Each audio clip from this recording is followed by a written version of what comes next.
Hello guys, ഇന്ന് വളരെ സിമ്പിളായിട്ടുള്ള റെസിപ്പിയാണ് എഗ് മക്രോണി. ഏത് ബിഗിനേഴ്സിനും വളരെ സിമ്പിളായിട്ട് ട്രൈ ചെയ്യാൻ പറ്റിയൊരു റെസിപ്പിയാണ്. അപ്പോൾ ഇതിന് വേണ്ടത് മക്രോണി, വളരെ കുറച്ച് മക്രോണി നമ്മൾ ഉണ്ടാക്കുന്നത്.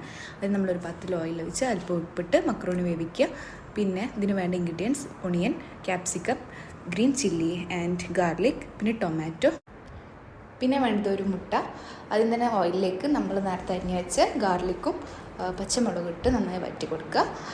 പിന്നെ അരിഞ്ഞ് വെച്ച് ഉള്ളി ഇട്ട് കൊടുക്കുക, അത് നന്നായി വഴറ്റി കൊടുക്കുക. പിന്നെ ഇതിലേക്ക് ആവശ്യത്തിന് ഉപ്പിട്ട് കൊടുക്കുക. പിന്നെ നമ്മൾ അരിഞ്ഞ് വെച്ച് ടൊമാറ്റോ ഇട്ട് കൊടുക്കുക. നമ്മുടെ മക്രോണി ഏകദേശം റെഡി ആയിട്ടുണ്ട്. ആ സമയത്ത് നമ്മൾ കുറച്ച് സോയ സോസ് ഒഴിച്ചിട്ടുണ്ട്. പിന്നെ അരിഞ്ഞ് വെച്ച് ക്യാപ്സിക്കം ഇട്ട് നന്നായി മിക്സ് ചെയ്ത് കൊടുക്കുക. പിന്നെ ഇതിലേക്ക് ഞാൻ ആഡ് ചെയ്യുന്നത് മജ്ബൂസിൻ്റെ പൗഡറും പിന്നെ മീറ്റ് മസാലയാണ്. പിന്നെ നമ്മൾ നേരത്തെ എടുത്ത് വെച്ച മുട്ട പൊട്ടിച്ച് ഒഴിച്ച് നന്നായിട്ട് ചിക്കി കൊടുത്ത് ഇതിട്ട് നന്നായി മിക്സ് ചെയ്ത് കൊടുക്കുക. പിന്നെ നമ്മുടെ തയ്യാറാക്കി വെച്ച മക്രോണി ഇതിലേക്ക് ആഡ് ചെയ്ത് നന്നായി മിക്സ് ചെയ്യുക. പിന്നെ ഞാൻ കോൺഫ്ലോർ കലക്കി പറഞ്ഞതാണ്, നന്നായിട്ട് ഈ മസാല ഇതിൽ പിടിക്കാൻ വേണ്ടിയാണ്. പിന്നെ അല്പം കെച്ചപ്പ് ഒഴിച്ചെടുക്കുക. ഇതിലേക്ക് ആവശ്യത്തിന് പെപ്പർ കൊണ്ടിട്ട് നമ്മുടെ സ്പെഷ്യൽ മക്രോണി റെഡി.